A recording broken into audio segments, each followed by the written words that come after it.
И что-то это дало? Досмотрите это видео до конца, и вы узнаете, как в Душанбе прошли переговоры по таджикско-кыргызской границе.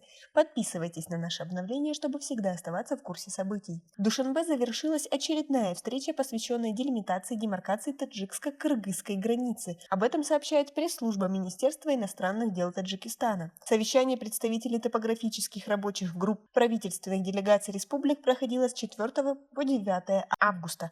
По итогам встречи стороны подписали соответствующий протокол. Содержание документа и другие подробности не разглашаются. Очередное совещание по вопросу разделения границ двух стран состоится на территории Кыргызстана.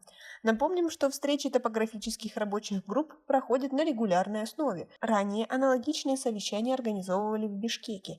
По итогам представители республик также подписали совместные соглашения. Мы не только соседи, но и несем ответственность за принадлежащие нам природные ресурсы. В частности, я говорю о водном вопросе, потому что Кыргызстан и Таджикистан являются ведущими странами по владению ресурсами чистой воды. К сожалению, вооруженное столкновение, которое нарушило мирную жизнь простых людей, привело к человеческим жертвам и экономическому ущербу. Как вы относитесь к таким встречам, которые, в принципе, пока не дали никаких результатов? Свои ответы напишите нам, пожалуйста, в комментарии.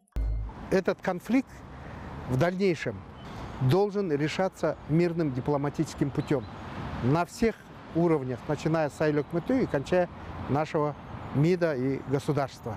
О проведении таких встреч договорились президент Таджикистана Имамали Рахмон и кыргызский лидер Садыр Жапаров. Мероприятия якобы помогут предотвратить конфликты, которые время от времени возникают на границе двух стран из-за отсутствия ее демаркации. На данный момент стороны не могут договориться о принадлежности более чем 70 спорных участков. При этом они регулярно встречаются, разговаривают, что-то решают, но все без толку. Как вы к этому относитесь? Свои ответы напишите нам, пожалуйста, в комментарии. У нас пока на этом все. Оцените наше видео подпиской и лайком. До скорой встречи!